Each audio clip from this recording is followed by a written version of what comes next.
Olá pessoas, tudo bom com vocês? Como vocês estão? Tudo bom com vocês?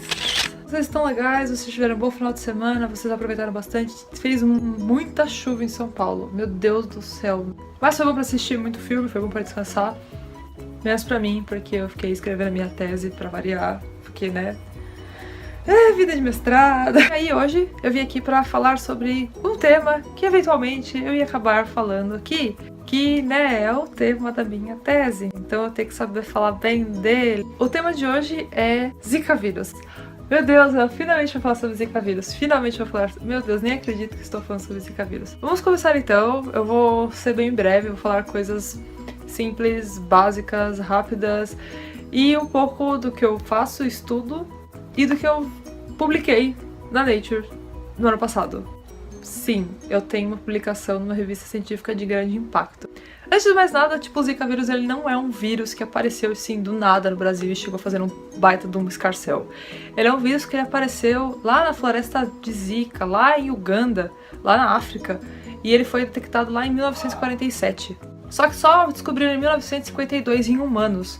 Aí o vírus começou a passear, ele começou a dar alguns surtos lá na Ásia, lá na Indonésia, coisa assim.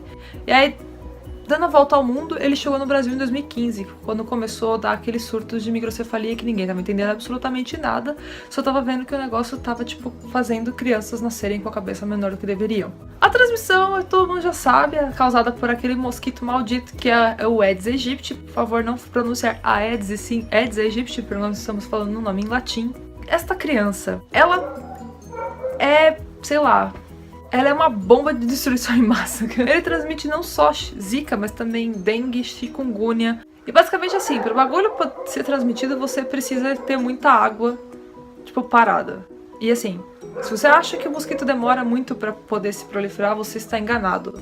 Ele demora até, tipo, de 7 a 11 dias é o ciclo desse mosquito. Então ele é muito rápido. Você tem ovinhos hoje, amanhã você já tem um mosquito infectando todo mundo. Beleza, aí você me fala, pô, mas Cecília, não tem como um feto ser picado por um mosquito, tipo, como é que o Aedes consegue transmitir o Zika pro feto? Então, o problema vem aí. Durante a gestação, esse vírus consegue atravessar a placenta. Desgraça, ele é uma desgraça. Ele consegue ultrapassar a barreira placentária, ele consegue ir na criança, ele tem preferência por células que a criança tem, e eu vou chegar nisso um pouco mais pra frente, vocês vão entender por quê. E aí, você também descobre, depois de um tempo, isso foi conforme a gente foi estudando os primeiros casos que apareceram, que o bichinho do Zika não é só transmitido por um mosquito, ele também tem transmissão sexual. Alguns casos foram transmitidos de forma sexual, onde o parceiro estava numa área de risco e a esposa estava de boa na casa dela. Ele voltou pro país de origem dele e a mulher apareceu com Zika, depois eles terem uma relação. Como isso aconteceu?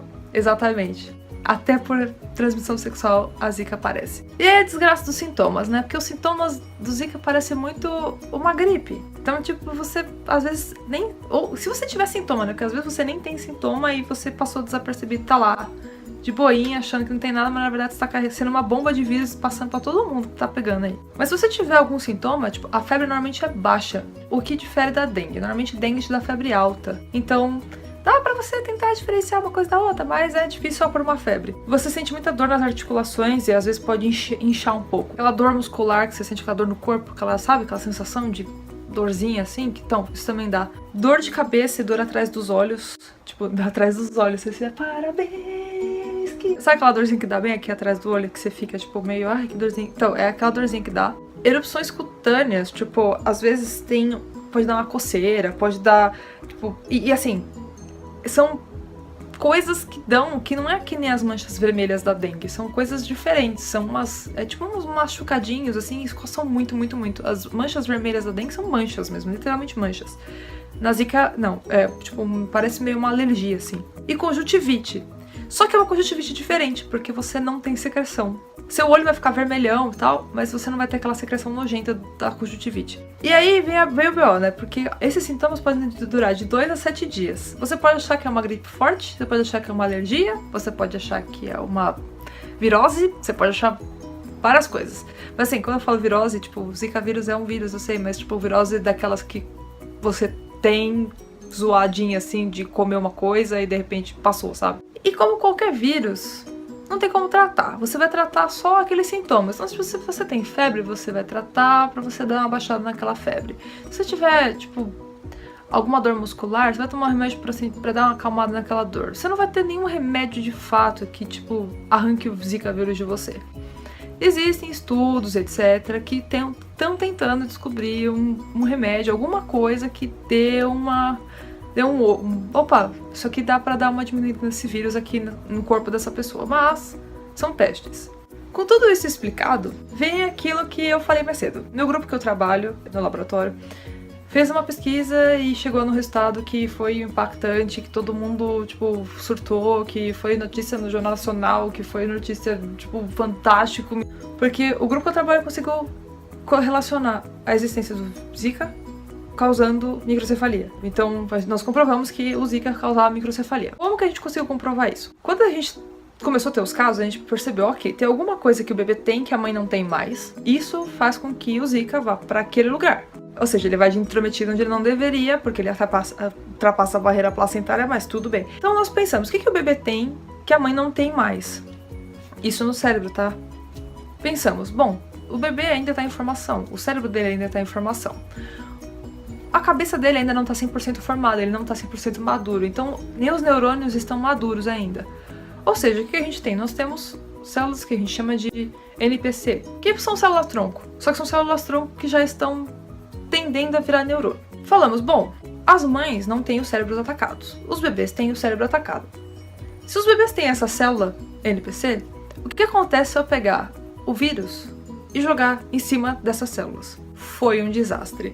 As células morreram demais. A gente viu que era gritante, assim, a quantidade de células que morriam depois de experimentos com 96 horas, por exemplo. Nós fizemos também neuroesferas, que são tipo mini cérebros, que a gente faz com que tenha uma organização parecida com o cérebro de um bebê. E se você pegar o estágio com vírus e sem vírus, você vê a quantidade de célula morta. Você vê o tamanho, a diferença dessas neuroesferas de tamanho era muito grande. E aí fizemos as análises, etc. E a gente falou, nossa, de fato, realmente o vírus gosta dessa célula, prefere se multiplicar dentro dela. Testamos em neurônios e vimos que em neurônios o vírus não fazia isso. Tipo, ele infecta. Tipo, falar que não, ele infecta um pouco, mas não é que nem a NPC. E foi aí que a gente falou, então galera, tipo, acho que nós de fato descobrimos que temos um problema aqui. E também, além disso, uma parte do grupo, não a que eu trabalho, mas uma que estava em parceria conosco, fez esse teste com camundongos. E eu sei que não é legal usar animais em pesquisa, mas nessa situação a gente não tinha muito como usar um outro modelo. Eles infectaram as mães grávidas, as camundonguinhas grávidas, e os bebês que estavam infectados nasceram menores do que aqueles que não estavam infectados. Que é exatamente esse quadro que a gente vê em crianças que nasceram com microcefalia. Então, sem mais delongas, a gente conseguiu provar que sim, o Zika vírus consegue, tipo, ultrapassar a barreira placentária, consegue chegar na cabeça dos nenês, e os nenês, tipo, tem muita morte celular, porque o Zika ataca justamente aquelas células que vão se tornar neurônios. Por isso que a cabeça deles nasce menor. Esse é o que eu faço hoje em dia, esse é o meu projeto hoje em dia, é isso que eu trabalho. Essa é a minha tese, que eu tô ficando louca. Por isso que eu falei, tipo, eu tô ficando realmente muito louca, porque são muitas coisas pra se comprovar, muitas coisas pra se falar. E é isso, pessoas. Eu espero que vocês tenham gostado desse tema. É um tema que eu gosto de falar, porque é o que eu trabalho.